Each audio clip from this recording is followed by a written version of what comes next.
नमस्कार। Breaking news में बड़ी खबर आपको बता दें कि कांग्रेस में इस वक्त ऑल इज नॉट वेल चल रहा है। जी हां, आपको बता दें कि कांग्रेस के दही चूड़ा भोज में कांग्रेस का एक भी कोई विधायक वहां नहीं पहुंचा। हालांकि वहां पे प्रदेश अध्यक्ष तो मौजूद रहे, लेकिन एक भी विधायक की मौजूदगी नहीं रही। साथ ही महागठबंधन की बात करें तो आरजेडी का भी कोई बड़ा नेता या कोई भी नेता वहां पर मौजूद नहीं रहा, जिसके बाद बीजेपी अब इस पर हमलावर है और कहा है कि दही चूड़ा सड़ जाएगा लेकिन कोई नहीं आएगा। इसके साथ ही उन्होंने कहा कि 14 जनवरी के बाद कुछ बड़ा विस्फोट हो सकता है महागठबंधन में।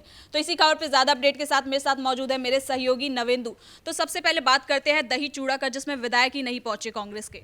देखिए, ये बहुत बड़ी खबर है कि पटना में सदाकत आश्रम जो कांग्रेस का कार्यालय है, पार्टी कार्यालय है, वहां पर दही चूड़ा भोज का आयोजन किया जाता है और वहां पर कांग्रेस के 6 में से एक भी विधायक नहीं पहुंचते हैं। कांग्रेस के 3 सांसद हैं बिहार में, वो भी नहीं पहुंचते हैं। उसके बाद जब बीजेपी ने सवाल उठाए, जब एनडीए के दूसरे दलों ने सवाल उठाए, तो कांग्रेस की ओर से डैमेज कंट्रोल करने के लिए कहा गया कि हमने केवल मीडिया के लोगों को आमंत्रित किया था। अगर मीडिया के लोगों को आमंत्रित किया था तो वहां फिर प्रेमचंद्र मिश्रा क्या कर रहे थे, राजेश राम क्या कर रहे थे? अगर राजेश राम आ सकते हैं मीडिया को दिए भोज में, तो आपके विधायक क्यों नहीं आ सकते हैं? इन्होंने दावा किया कि सारे विधायक अपने अपने क्षेत्र में व्यस्त हैं, सांसद अपने अपने क्षेत्र में व्यस्त हैं। कम से कम किशनगंज के सांसद आ जाते, वो तो मुस्लिम हैं, वो तो दही चूड़ा का आयोजन नहीं कर रहे थे। तो कांग्रेस पार्टी में अंदर खाने स्थिति बहुत खराब हो चुकी है और जो दावे बार बार एनडीए कर रहा है कि कांग्रेस के विधायक उसके संपर्क में हैं, बहुत जल्दी ये सच होने जा रहा है। और आप देखिएगा, इसी तरह से धीरे धीरे कांग्रेस पार्टी में बड़ी टूट नजर आएगी, क्योंकि मान लीजिए 5 विधायक तो पहुंच जाते, एक नहीं पहुंचता या एक भी पहुंच जाता, लेकिन बार बार ये चीजें क्यों हो रही हैं? इससे पहले अभी मनरेगा को लेकर, जी राम जी बिल को लेकर बैठक हुई कांग्रेस की राजेश राम की अगुवाई में, उसमें 3 विधायक नहीं पहुंचे थे। उसके पहले एक बड़ी बैठक हुई पार्टी कार्यालय में, उसमें भी कोई विधायक नहीं पहुंचा था। तो जब से चुनाव के नतीजे आए हैं, उसके बाद से क्या कांग्रेस विधायकों ने मन बना लिया है कि अब वो कांग्रेस के साथ सहज महसूस नहीं कर रहे हैं और जैसे ही खरमास खत्म होगा वो फटाक से एनडीए का दामन थामेंगे। इसका यही बात नीरज कुमार भी कह रहे हैं कि खरमास के बाद कुछ बड़ा हो सकता है कांग्रेस में। देख, नीरज कुमार जो कह रहे हैं या फिर रामकृपाल यादव ने जो दावा किया था, उसके अलावा बीजेपी के नेता हों, जेडीयू के नेता हों, अभिषेक झा जो राष्ट्रीय प्रवक्ता हैं, उन्होंने दावा किया कि कांग्रेस के सारे विधायक नीतीश जी के साथ जुड़ना चाहते हैं। ये दूसरी बात है, लेकिन आप बड़ी बातें समझिए कि आखिरकार कांग्रेस पार्टी में ऐसा क्यों हो रहा है। चुनाव खत्म हुए, चुनाव परिणाम सामने आए, क्या राहुल गांधी ने एक बार भी बिहार के नेताओं के साथ मीटिंग की? बिहार आकर क्या वो बिहार आए?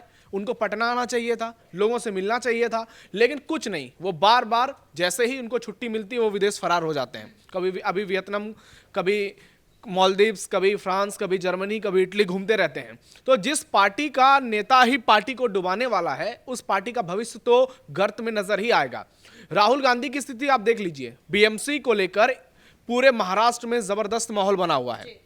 परसों चुनाव होने हैं, बीजेपी पूरी ताकत लगा रही है। कई राज्यों के सीएम, बड़े बड़े नेता नॉर्थ से साउथ तक के वहां जाकर चुनावी प्रचार कर रहे हैं, लेकिन राहुल गांधी का कोई अता पता नहीं है। इतना बड़ा चुनाव है, बीएमसी को बहुत बड़ा चुनाव इसलिए माना जाता है क्योंकि उसका जो बजट है कई राज्यों से ज्यादा है, सिर्फ मुंबई का। तो ऐसे में वहां बीजेपी पूरी ताकत लगा रही है, क्योंकि आज तक कभी बीजेपी का मेयर नहीं बना, देवेंद्र फडणवीस ने जान झोंक दी है।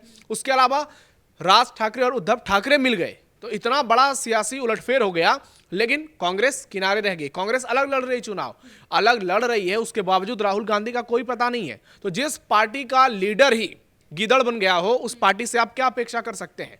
राहुल गांधी ने चुनाव में भी कांग्रेस पार्टी की लुटिया डुबा दी पूरे बिहार में। वो आए, 10-15 दिन उन्होंने वोटर अधिकार यात्रा के नाम से जो रैली निकाली, उसके क्या परिणाम देखने को आए वो सबको पता चल गया कि 19 से 6 सीटों पर कांग्रेस सिमट गई, उसका वोट परसेंटेज गिर गया।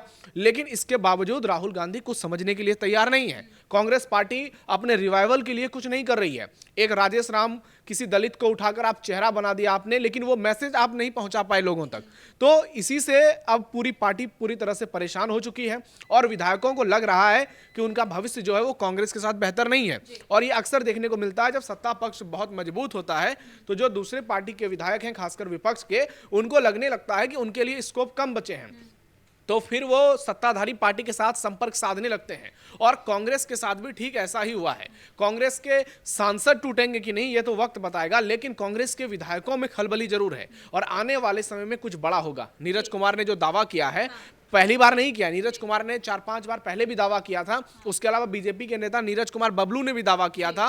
रामकृपाल यादव ने तो यहां तक कह दिया था कि आरजेडी के सारे विधायक हमारे संपर्क में हैं। यानी बिहार में अंदर खाने मकर संक्रांति की खिचड़ी तो पक रही है। यानी कि 14 तारीख के बाद ना केवल विधायक अलग होंगे, बल्कि ये कह सकते हैं कि पूरा महागठबंधन भी बिखर सकता है। देखिए, अब लालू यादव के जेल जाने का समय बहुत नजदीक आ रहा है। जिस तरह से उन पर आरोप तय हुए हैं, अब तो सीबीआई की चार्जशीट भी सामने आ गई है। उसमें भोला यादव, जो सबसे मेन लालू यादव के मोहरे थे, उनका नाम लिया गया है। और अब आरजेडी के भीतर असंतोष पनपना शुरू हो चुका है, क्योंकि लालू यादव, तेजस्वी यादव सभी का नाम है।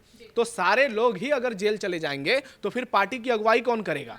तो ऐसे में आरजेडी जो प्रदेश कार्यालय है वहां पर भी सन्नाटा पसरा हुआ है पिछले कुछ दिनों से। तेजस्वी यादव छुट्टियां मनाकर आते हैं, कहते हैं हम 100 दिन कुछ नहीं बोलेंगे।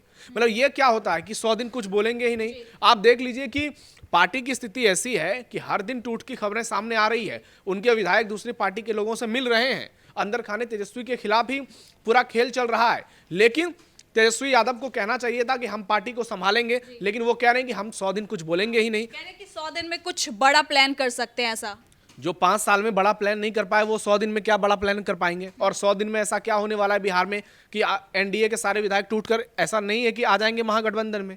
तो तेजस्वी यादव कहीं ऐसा ना हो कि 100 दिन से पहले वो जेल चले जाएं, तो प्लानिंग उनकी धरी की धरी रह जाएगी, जैसे चुनाव में धरी की धरी रह गई। यहां से तेजस्वी यादव को डैमेज कंट्रोल करने की पूरी कोशिश करनी चाहिए थी। उनको ममता बनर्जी से सीख लेनी चाहिए थी कि कैसे वहां पर ईडी ने रेड मारी, आईपैक के कार्यालय में ममता बनर्जी ने पूरी ताकत झोंक दी। और पार्टी के जो कार्यकर्ता जो इस बार थोड़े निराश लग रहे थे कि इस बार बीजेपी की बंगाल में पहली बार सरकार बन सकती है, उनमें जबरदस्त उत्साह देखने को मिला। और आप देखिए फिर से जबरदस्त टक्कर देखने को मिल रहा है। हालात ऐसे हैं कि राष्ट्रपति शासन तक की बात की जा रही है।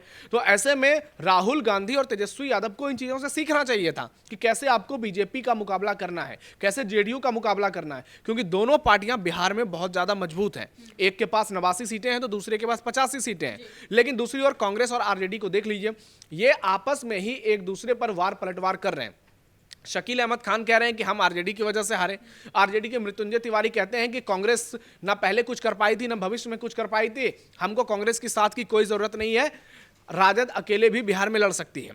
तो महागठबंधन के भीतर सब कुछ बेकार चल रहा है, अभी सब कुछ खराब चल रहा है। ऑल इज वेल, इसकी बिल्कुल भी कल्पना नहीं की जा सकती है, क्योंकि आप देख लीजिए आरजेडी की ओर से ना कोई दही चूड़ा भोज का आयोजन किया जा रहा है। तेज प्रताप यादव अलग कर रहे हैं, लेकिन उसमें सारे नेता जो हैं वो सत्ता पक्ष के नजर आ रहे हैं। सीएम से लेकर डिप्टी सीएम हर किसी को उन्होंने आमंत्रित किया है। इसमें यह भी देखना दिलचस्प होगा कि लालू प्रसाद यादव पहुंचते हैं कि नहीं उसमें। ये तो बहुत रोचक होगा।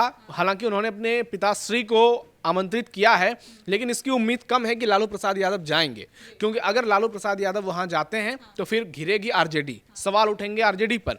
अगर लालू प्रसाद यादव वहां नहीं जाते हैं तो इससे भी एक चीज क्लियर हो जाएगा कि लालू यादव का साथ पूरी तरह से तेजस्वी यादव के साथ है। पार्टी पूरी तरह से तेजस्वी पर डिपेंडेबल है। तेज प्रताप का ना कोई स्कोप बचेगा फिर, क्योंकि ये आखिरी मौका है, ये आखिरी दाव है जो तेज प्रताप यादव ने खेला है। हालांकि उन्होंने कसम खाई है कि वो आरजेडी में नहीं जाएंगे, लेकिन लालू यादव क्या इस पर कोई फैसला लेते हैं? हालांकि लालू जाएंगे या नहीं जाएंगे, क्या ये लालू तय कर पाएंगे? क्योंकि तेजस्वी यादव तो आ गए हैं वापस।